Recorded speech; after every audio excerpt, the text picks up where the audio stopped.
Hampir tiap hari, kita tuh mikirin cara buat nyari uang. Kita ngumpulin uang, berhemat, nabung. Ada juga sebagian uang yang kita investasiin.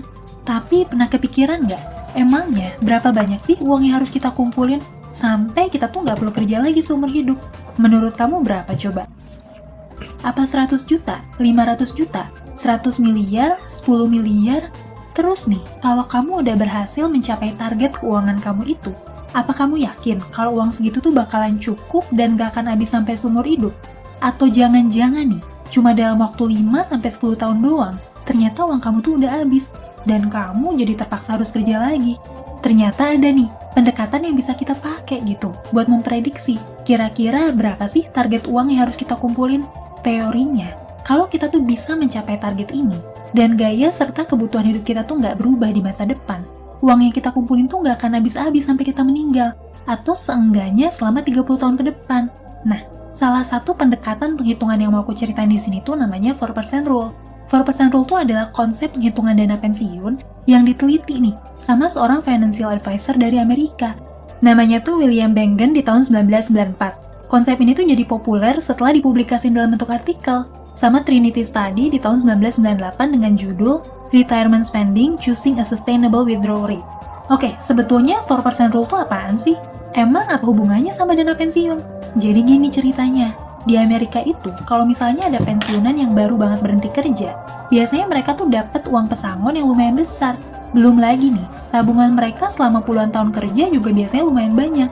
Nah, biasanya para pensiunan di Amerika ini tuh konsultasi ke konsultan keuangan. Mereka tuh kira-kira nanya kayak gini, dari total tabungan pensiun saya nih, berapa persen sih uang yang boleh saya ambil setiap tahun supaya uang yang saya punya tuh bisa memenuhi kebutuhan hidup saya sampai meninggal. Nah, buat ngelakuin itu, William Bengen tuh ngelakuin perhitungan simulasi pakai data dari masa lalu selama puluhan tahun ke belakang. Dia tuh ngitung gitu, berapa sih kira-kira imbal hasil investasi kalau misalnya semua dana pensiun tuh kita investasiin. Berapa juga rata-rata inflasi atau penurunan daya beli uang kita selama sekian puluh tahun. Dia juga bikin simulasi berdasarkan angka harapan hidup manusia setelah pensiun dan lain-lain.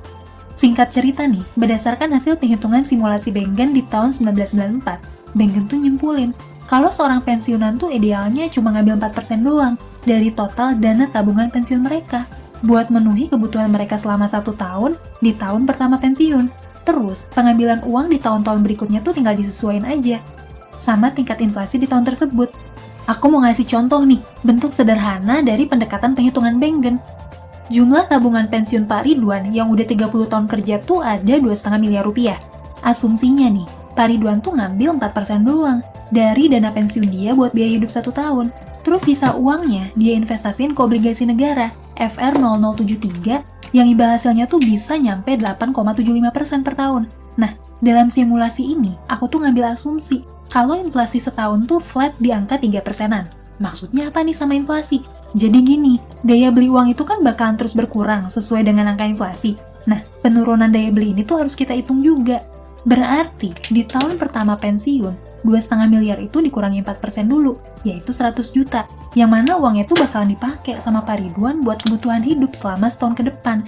Sisanya kan jadi ada 2,4 miliar nih. Nah, 2,4 miliar ini diinvestasiin ke obligasi negara dan bertumbuh jadi 2,58 miliar di tahun kedua. Loh, kok jadi makin banyak ya modalnya dibanding tahun pertama? Eits, jangan seneng dulu. Sekarang kita kurangin dulu daya beli uang ini dengan asumsi inflasi sebesar 3%. Terus, dana penarikan di tahun kedua juga disesuaikan sama tingkat inflasi 3%. Jadinya di tahun kedua, Pak Ridwan tuh bakalan narik uang sebesar 103 juta rupiah. Terus, berapa sih sisa uang Pak Ridwan di tahun kedua? Ternyata nih, sisa uang Pak Ridwan di tahun kedua tuh cuma berkurang 2 juta doang kalau dibanding tahun pertama.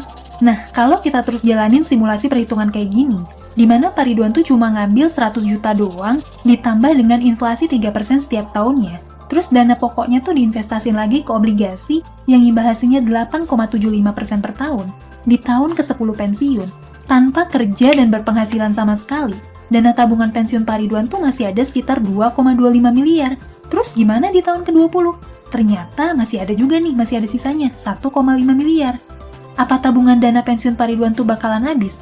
Yap, uang Pak Ridwan tuh ternyata bakalan habis nih di tahun ke-30.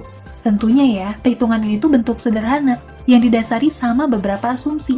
Mulai dari asumsi inflasi yang flat tiap tahun. Terus asumsi Pak Ridwan tuh bisa ngejaga gaya hidup dan pengeluarannya tetap stabil. Dengan asumsi kalau imbal hasil obligasi negara tuh tetap lancar selama 30 tahun ke depan dan nggak ada fluktuasi harga obligasi. Tapi, walaupun perhitunganku tuh disederhanain, semoga kamu jadi lebih gampang nangkap konsep besarnya tuh kira-kira kayak gimana sih? Dengan simulasi yang tadi nih, sebetulnya kita tuh jadi bisa punya gambaran gitu. Kalau kita mau nargetin bisa pensiun kayak Pak Ridwan, dan kita bisa berkomitmen buat jaga gaya hidup kita tetap stabil selama masa pensiun. Dalam kasus Pak Ridwan tadi, biaya hidup 100 juta itu kan setara nih sama 4% dari total aset yang dibutuhin.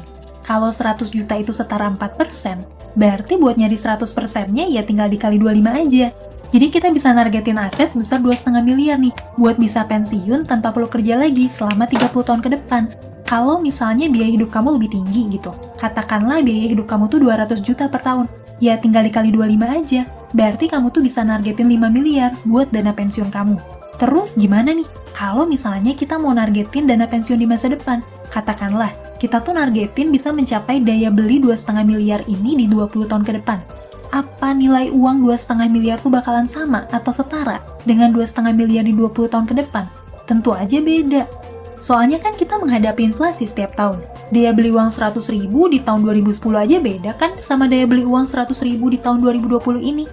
Nah, kalau misalnya kita asumsiin tingkat inflasi itu 3%-an per tahun, berarti nilai 2,5 miliar yang kita targetin di tahun 2020 ini tuh kira-kira bakalan setara sama 4,5 miliar di tahun 2040. Dengan simulasi sebelumnya, kalau kita berhasil ngumpulin 4,5 miliar di tahun 2040, uangnya tuh nggak akan habis, sampai seenggaknya 30 tahun atau sampai tahun 2070.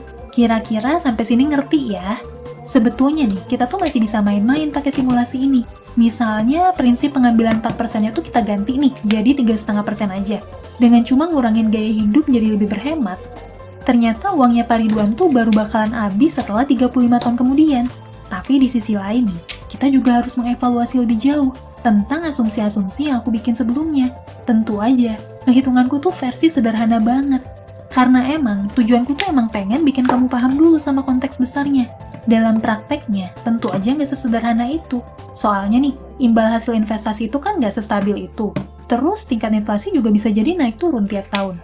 Belum lagi nih, kebutuhan biaya hidup juga pastinya berubah-ubah. Idealnya, menghitung dana pensiun itu ya emang pakai financial advisor. Dan mereka tuh akan ngitung ini dengan jauh lebih detail. Mulai dari ngitung data inflasi, alternatif inflasi, sampai mitigasi risikonya juga.